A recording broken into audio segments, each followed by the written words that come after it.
자, 이곳은 천만 시민들의 행정을 맡아보는 서울시청 앞입니다. 자, 저 뒤에 유리 건물이 현재 서울시청 건물이고요. 그 앞쪽에 있는 이 건물이 일제시대 때 지어놓은 경성부청 건물, 그러니까 그 옛날 일제강압기에 세워놨던 서울시청 건물입니다. 안녕하세요. 서양화가 김수영이 진행하는 TV배호 모닝 토크쇼 오늘 한번 진행해 보겠습니다. 자, 오늘은 서울시청 앞에 있는 경성부청에 관한 이야기입니다. 여러분, 서울시민 1000만이죠. 대한민국 인구가 5천만이니까 대한민국 인구 5명 중 1명이 수도 서울에 살고 있죠. 수도 서울은 1392년 이성계가 한양을 도읍으로 정한 뒤 무려 518년 동안 조선을 유지했으며 그 조선의 수도가 한양이 바로 서울입니다. 그런데 서울시청 앞에 경성부청 건물이 있어요. 이게 무슨 뜻이냐고요? 한양이었다가 일제강압기에 경성이라는 이름으로 바뀌었었잖아요. 일본 강압기에 걔들은 자기들 나라를 한국을 점령을 해가지고 내선 일체라는 뭐 이상한 논리를 내세워가지고 조선을 영원히 지배할 뜻으로다가 경복궁 정문에다가 광화문 헐어내고 거기에다가 조선 총독부 건물을 세웠습니다. 소위 조선 총독부 건물은 1926년에다가 지었는데요. 그 건물에 우리는 해방이 된 뒤에도 중앙청으로 사용하다가 1995년 김영삼 대통령이 조선 총독부 건물 보기 싫어, 해체해야 돼 그러면서 그거를 폭파해가지고 없애버렸습니다. 아주 잘한 거죠. 그거 폭파할 때 우리 국민 모두가 박수 쳤잖아요. 뭐 문화재로 보호하자, 뭐 그것도 역사인데 뭐 이렇게 남겨두자 이런 얘기가 없잖아. 있었긴 하지만 우리 궁궐 안에 광화문을 헐고 거기에다가 일본 제국을 상징하는 조선 총독부 건물을 지었다는 거에 대해서 우리는 얼마나 수치스러웠습니까? 그런데 역사학자들이 이야기하기를 조선 총독부 건물은 일자를 기본으로 건물을 설계했고, 그 다음에 경성부청, 그러니까 서울시청을 본자로 기본을 떠가지고 건물을 지었습니다. 그렇게 한문으로 이렇게 보면은요, 본자 이 부분이 돼 있습니다, 지금도. 그런데 어떤 사람들은 그거하고 전혀 관계없다 이렇게 말을 하면서 아직도 유리로 된 멋진 서울시청 건물 앞에 흉물스럽게 경성부청 건물이 그대로 살아 있습니다. 자, 그것도 문화재라고 보존하자는 의미에서 아직까지 그대로 두는데, 저는 오늘 일부러 거기 가가지고 취재를 해가지고 왔지만, 아무리 봐도 서울시청 광장에 경성부청이 그대로 남아있는 것은 안 어울리고 또 논리상 안 맞는 건물이라고 생각해서 이렇게 이야기를 하고 있습니다. 일본이 한국을 영원히 지배하고자 하는 의미에서 광화문의 6조 거리에다가 조선 총독부를 건설하고 또 그 앞에 남산을 바라보는 서울시청 건물을, 그러니까 경성부청 건물을 본자, 혼모노 정신이 들어있는 본자를 기본으로 해서 설계하여 지은 게 경성부청 건물이고 지금 서울 도서관으로 사용하고 있는 건물이에요. 대한민국이 건설업계에서 얼마나 세계에서 만방에 떨치고 있습니까? 두바이의 최고 높은 건물이 우리 삼성에서 건설했다고 하잖아요.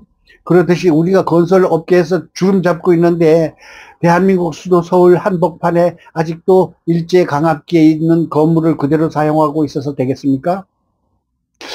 또 혹자는 이게 또 문화재라고 하면서 보존해야 된다는 그 아픈 역사도 역사라고 하는 이 논리를 내세워서 허지를 않고 있습니다. 김영삼 대통령께서 조선 총독부 건물, 중앙청 건물을 없앤 이유가 뭡니까? 일제 잔재를 없애자는 의미 아니겠습니까? 일제시대에 서울 남산에 하고요, 부산 용두산 공원에는 일본 천황을 모시는 신사라는 절 비슷한 게 있었어요. 일본에 숭배하는 천황을 숭배하는 그런 의미로 신사를 지어가지고 뭐 이 나무로다가 이렇게 홍살문 비슷하게 세워가지고 남산에 세워놓고 서울에 그 초등학교, 국민학교 아이들, 중고등학교 아이들 거기 가가지고 고개를 숙이고서 천황님께 경례하고 그러고서 공부를 시작했답니다. 그런데 그건 문화재라고 생각이 안 들던가요? 그건 왜 없앴습니까? 그것도 아픈 역사 아닙니까? 남산의 신사, 용두성 공원의 신사 있었던 걸 여러분께서 아시는지 모르겠지만 그건 헐어버렸어요. 일제잔재라는 의미로. 근데 서울시청 앞에 있는 경성부청은 뭐 때문에 서울시청 건물을 가려가면서 대한민국의 얼굴이잖아요. 관광객이 오면 서울시청 광장 한 바퀴 돌아보는데 그걸 그대로 번듯이 놔둔다는 게 저는 이해가 안 갑니다. 대한민국에서 도서관 지을 건물이 그렇게도 없습니까? 일제 잔재를 그대로 사용할 정도로 우리가 아직도 가난한가요? 저는 오세훈 시장님이 시장 시절에 이거 하나 없앴으면 좋겠습니다. 이 권유합니다. 저는요.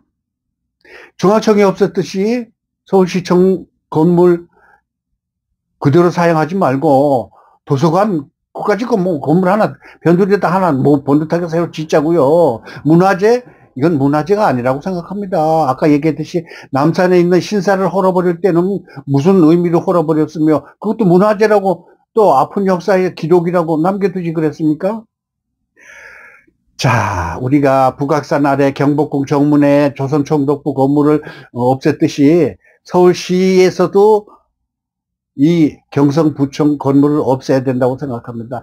대한민국을 조선의 내선 일체라 그래가지고 영원히 자기들이 지배할 목적으로 서울 시민의 혼과 마음을 빼앗은 경성부청 건물이 아직도 존재하는 것은 저는 아니라고 생각합니다. 경성부청 그 옛날에 창씨 개명 여기 와서 하세요. 또 그 옛날에 일본 군대에 편입시키기 위한 장병들의 징병을 여기에서 명령을 내려보낸 것도 사실이고 그런데 그 흉악한 건물 그걸 아직도 복원해서 사용하고 있다는 게 대한민국의 세계 경제 10대 강국으로 우뚝 선 나라에서 맞지 않는다고 생각합니다. 그보다 멋진 건물 얼마나 더 지을 수가 있는데 서울시청 건물을 또 가로막고 보기 흉물스럽게 보기 흉하게 아직 서 있는 것은 아니라고 생각합니다. 그때 어느 때는 그 뉴욕의 타임스스퀘어처럼 서울시청 앞도 전광판이 그냥 즐비한 그냥 눈부신 그런 그 타임스스퀘어처럼 만든다는 이야기도 있었습니다. 물론 먼 훗날 관광을 위해서 그런 것도 만들어 볼 만도 한데 그래고서도 아직도 저 건물은 뭡니까? 일본이 서울시를 지배하던 그런 건물입니다 하고 보여줄 겁니까? 이거는 아니라고 생각합니다. 오세훈 시장님 경성부청 건물을 하루바삐 철거해 주시면 고맙겠습니다. TV베어 스페셜 모닝 토크쇼 경성부청을 빨리 헐어라 라는 이야기를 마치겠습니다. 여러분 구독 좋아요 부탁드리겠습니다. 감사합니다. 사정없이 좋은 애국자 서양호가 김수영 인사드리겠습니다.